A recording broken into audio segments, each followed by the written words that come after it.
ሰላም ጤና ይስጥልን የተወደዳችሁና የተከበራችሁ የጎ ቴሌቪዥን አድማጭ ተመልካቾቻችን እንደምንቆያችሁን የዕለተ ማክሰኞ መጋቢት 29 2018 ሰበር መረጃዎችን ይዘንላችሁ ቀርበናል። መረጃዎቻችን ቶሎ እንዲደርሷችሁ ዩቲዩብ ቻናላችንን ሰብስክራይብ፣ ላይክ፣ ሼር በማድረግ አብራችሁን ቆዩ። በወልቃይት አቅራቢያ በአርሜ 7 ታጣቂዎችና በጸጥታ ኃይሎች መካከል ግጭት መቀስቀሱ ተገለጸ።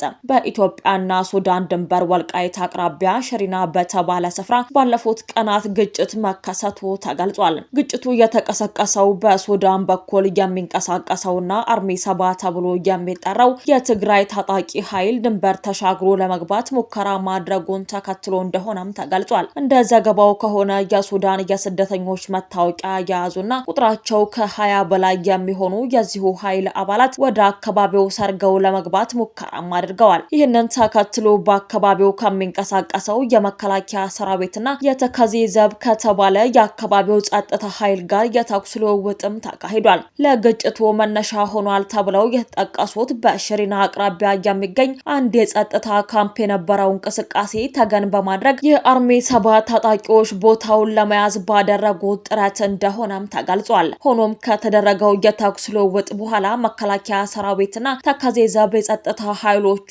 አካባቢውን መልሰው መቆጣጠራቸው ተገልጿል። የኢትዮጵያ ብሔራዊ ባንክ አስቸኳይ ማሳሰቢያን ሰጥቷል። የኢትዮጵያ ብሔራዊ ባንክ መጋቢት 25 2018 ዓ.ም ባወጣው መግለጫ 23 የገንዘብ አስተላላፊ ድርጅቶች ህጋዊ የስራ ፍቃድ የሌላቸው ወይም በህገወጥ ተግባር የተሰማሩ መሆኑን አሳውቋል። ህብረተሰቡ ከነዚህ ድርጅቶች ጋር ከማንኛውም የገንዘብ ዝውውር እንዲቆጠብ ባንኩ በጥብቅ አሳስቧል።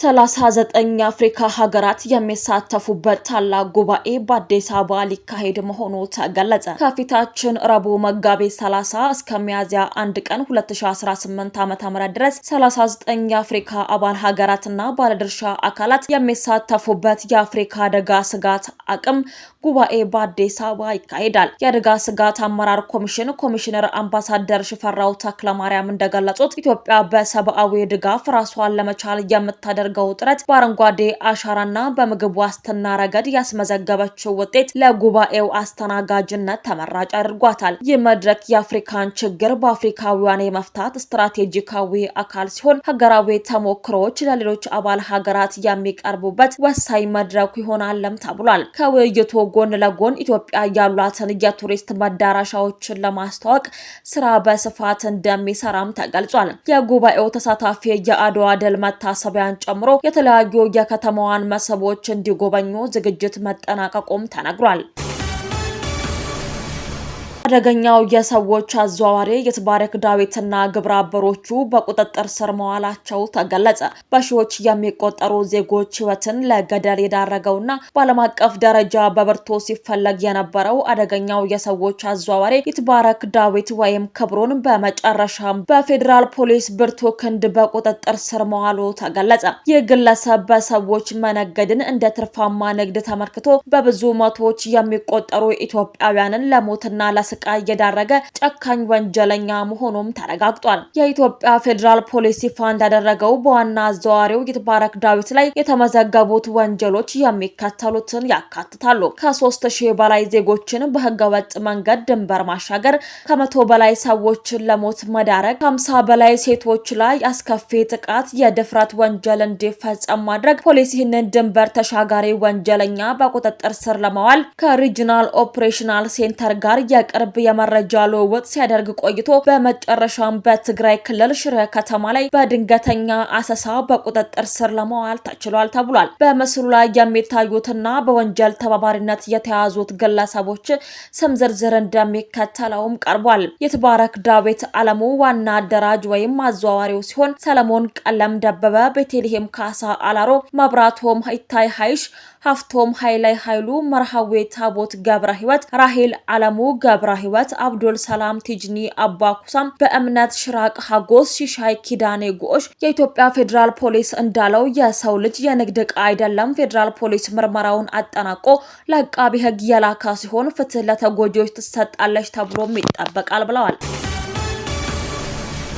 በአዲስ አበባ ከተማ የምግብ ጥራት ችግር የታየባቸውና ከባዕድ ነገር ጋር ምግብን እያቀላቀሉ 1230 ተቋማት ላይ እርምጃ ተወሰደ። የአዲስ አበባ ምግብና መድኃኒት ባለስልጣን በ2018 በጀት ዓመት ባለፉት 9 ወራት ውስጥ በምግብና ጤና ነክ ተቋማት ላይ የቁጥጥርና የክትትል ስራዎችን አከናውኗል። በዚህም በየምግብ መሸጫ ተቋማት፣ በጤና ነክ አገልግሎት ሰጪ ተቋማት ላይ መደበኛ ቁጥጥርን አከናውኗል። በቁጥጥር ሂደቱ ውስጥ ጉለት የታየባቸው 1049 ተቋማት የጽሁፍ ማስጠንቀቂያ ሲሰጣቸው 124 በጊዜያዊነት ታሽገዋል። በተጨማሪም 54 ተቋማት በገንዘብ ሲቀጡ፣ 4 ተቋማት ፈቃዳቸው በመሰረዝ 4 ግለሰቦች በህግ እንዲጠየቁም ተደርጓል። በአጠቃላይ 1230 ተቋማት በተገኘባቸው ግኝቶች መሰረት ተገቢ እርምጃ እንደተወሰደባቸው የባለስልጣኑ የምግብና ጤና ነክ ቁጥጥር ዳይሬክተር አቶ ስቴፋኖስ ጌታቸው ተናግረዋል። በተጨማሪም 78 ሚሊዮን ብር በላይ የሚደርስ የተበላሹ የመጠቀሚያ ጊዜ ያለፈባቸውና ለፀሐይ ተጋልጠው የተገኙ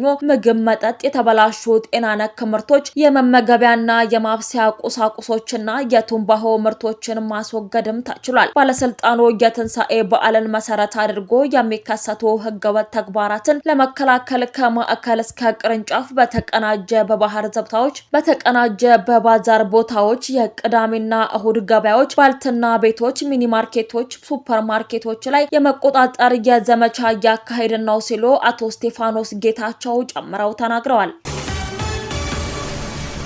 የአዲስ አበባ ከተማ ንግድ ቢሮ የትንሳኤ በዓልን ምክንያት በማድረግ በከተማዋ የሸቀጦች አቅርቦት እጥረት እንዳይከሰትና ገበያው እንዲረጋጋ አስፈላጊ ቅድመ ዝግጅት መጠናቀቁን አሳውቋል። የቢሮ ኃላፊዋ ወይዘሮ ሀቢባ ሲራጅ በሰጡት መግለጫ ከተማ አስተዳደሩ በዓሉን ተከትሎ ሊከሰት የሚችለውን የፍላጎት መጨመር ታሳቢ በማድረግ ካለፈው ወር ጀምሮ ከተለያዩ ክልሎችና ከሚመለከታቸው አካላት ጋር በመቀናጀት ምርት የማሰባሰብ ስራ ሲከናወን መቆየቱን ገልጸዋል። ወቅታዊ ዓለም አቀፍ የነዳጅ ችግር በምርት ስርጭት ላይ ተጽዕኖ እንዳያሳድር የተቀናጀ ዝግጅት መደረጉን ኃላፊዋ አመላክተዋል። በዚህም ለህብረተሰቡ አማራጭ የገበያ ቦታዎችን ለማቅረብ በተሰራው ስራ በመንግስት በተዘጋጁ 6 ዋና የግብርና ምርት መሸጫ ማዕከላት በ246 የሰንበት ገበያዎችና በ2056 የህብረት ስራ ማህበራት ሱቆች በቂ ምርት እንዲገባ መደረጉን ተናግረዋል። በተለይም መሰረታዊ ሸቀጦችንና እንደ ዘይት ያሉ የኢንዱስትሪ ምርቶችን ለተጠቃሚው ለማድረስ ሰፊ የገበያ ትስስር መፈጠሩ የተገለጸ ሲሆን የስጋ ምርትን በተመለከተም ህብረተሰቡ በተመጣጣኝ ዋጋ እንዲያገኝ በህብረት ስራ ማህበራት በኩል 1 ኪሎ ስጋ